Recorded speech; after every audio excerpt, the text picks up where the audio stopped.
Good morning. I'm happy to meet you guys once again.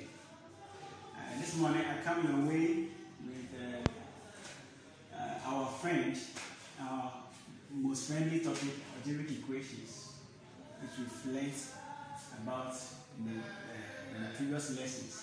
We know what they are. When algebraic equations involve variables and equal sign. This makes it different from algebraic expressions in our previous topic before the break came in. And now, this is our lesson 4. This one, we want to look at how we can create a problem for a given equation. You realize that in a previous lesson, we were asked to write equations for a given problem or a story problem. But this time around, it's otherwise. The equations have been written for us, and we have to give them the respective problem. We have to write the respective problem for them. How do we do so? It's very simple. You only need to be very imaginative. And I know for Fatal students, you are one of a kind. So we look at this. Examples, you write a story for the given equations. 1, 4 plus t is equal to 15. How did this equation come about? How did they manage to write this? Did they just, sleep or overeat, and then later on give us this? No, they didn't just do that. There was a problem which actually brought forth this. So we have 4 plus t giving us 15. So you can say the 4 here is an item. It could be 4 oranges. It could be 4 Ghana cedis, that's money notes. It could be 4 mangoes. It could be any items. You can 4 pencils, 4 pens, 4 tables, 4 tables. You can just say any other thing. And now this is known. So you can say I had 4 books in my bag. But when I came to school, my friend AC added some books. So when I got home, I counted and I realized that I'm now having 15 books in my bag.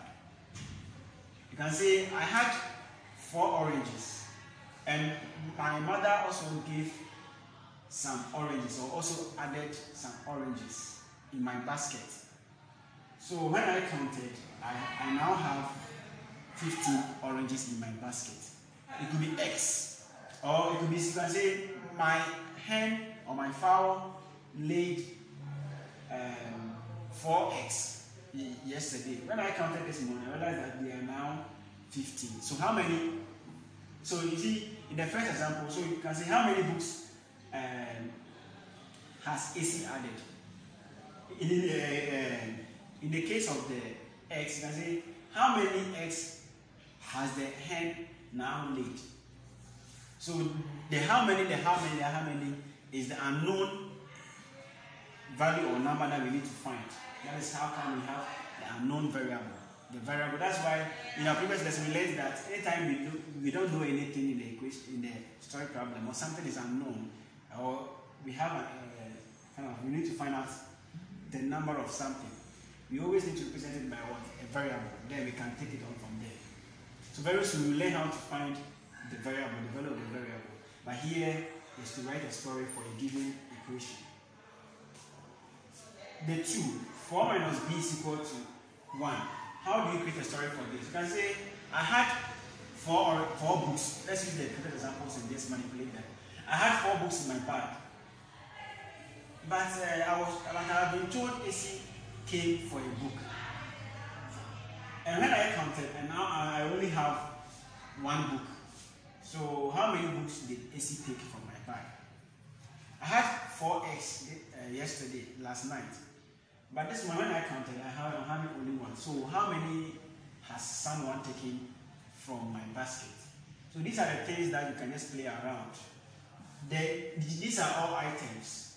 So the B is the number of eggs that have been taken, or the number of books that AC has taken from our bag. It goes on like this. I had 11 oranges, and my mom came and took some of them. When I counted, I'm now having 5 oranges. That means your mom took a number of oranges. So here, in this, here you find out the number of oranges your mom has taken. 16 plus j is equal to 34. You can say I had 16 Ghana cedis in my pocket or in my mobile money account.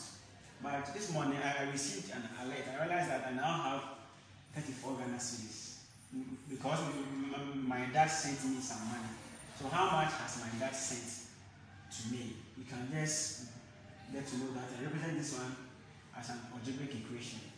So algebraic equation always have a constant number or a known number, an unknown number, and the total number we have at the right side of the equal sign.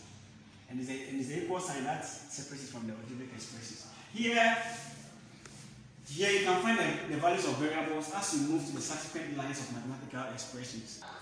Here you can find the values of variables as you move to the subsequent lines of mathematical expressions.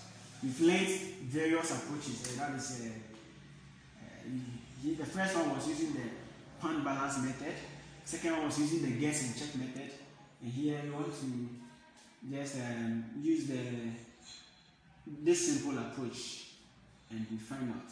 So in the case where you are given three mathematical expressions with three unknown variables or unknown values, and you are supposed to find these variables, how do you go about it?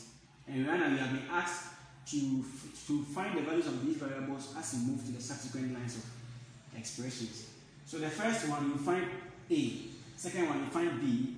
Third one, you find what? C. Because before you move to the third one, you already know A. Then the B becomes the only unknown. You find it. Before you move to the third line of expression, you already know B. And you use the B, you know the B, so you only have to find the C. Now we move on. To find A using the first line, we have A plus A equal to, or equating to what? 39. So A plus A, I told you, anytime you have a variable with no different, if the variable has not given us a different coefficient, and it's just there, that means the coefficient there is 1, but you always ignore in maths or in numbers.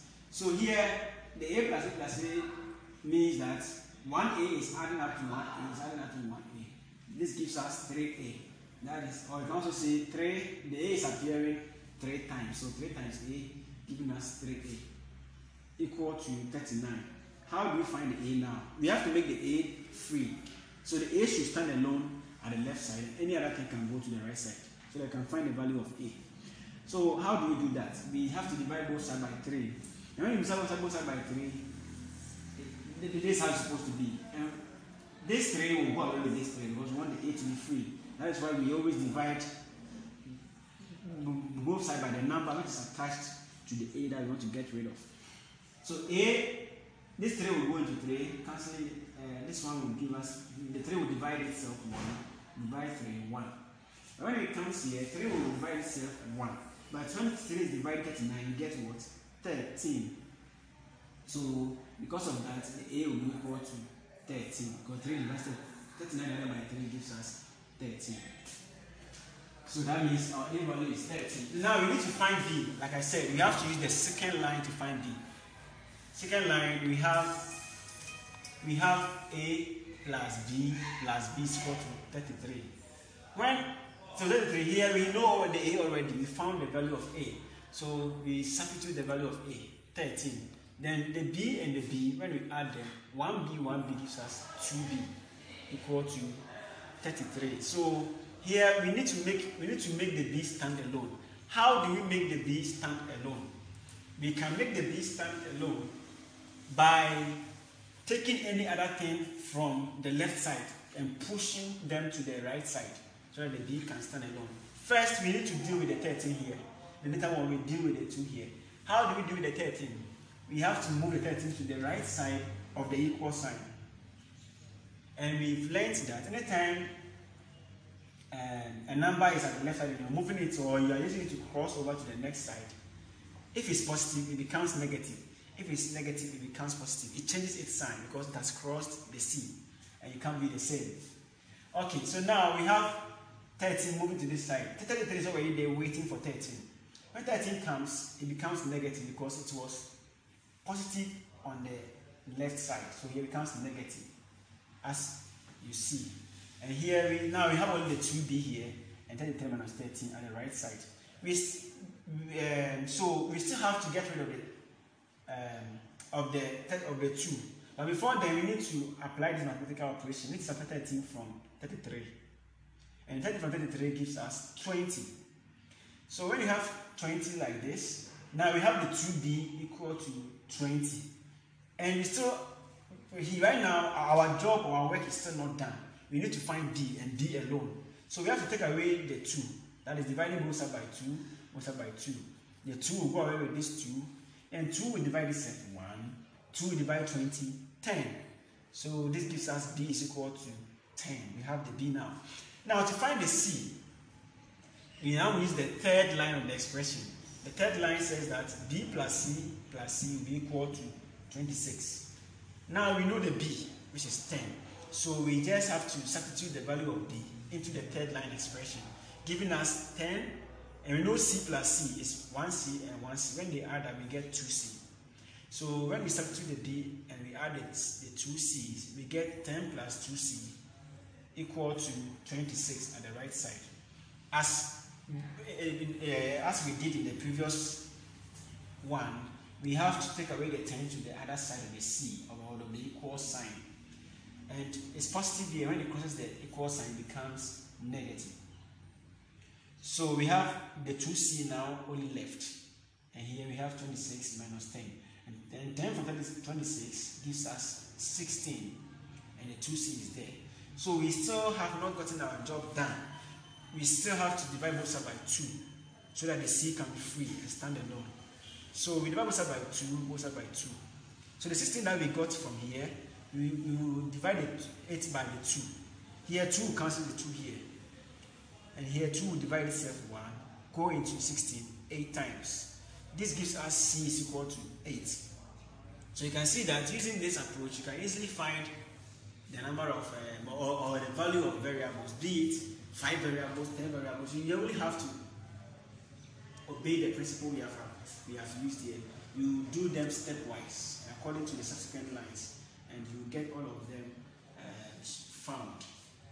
So this brings us to the end of our lesson, and I hope to meet you next time. I know you have questions in mind. I'll urge you to not hesitate them, but let voice out any question you have in mind. I also urge you to do the homework I have attached to the lesson notes as quick as possible, and also solve more examples in your textbooks and get back to me with any challenges you may encounter. Bye bye. See you next time.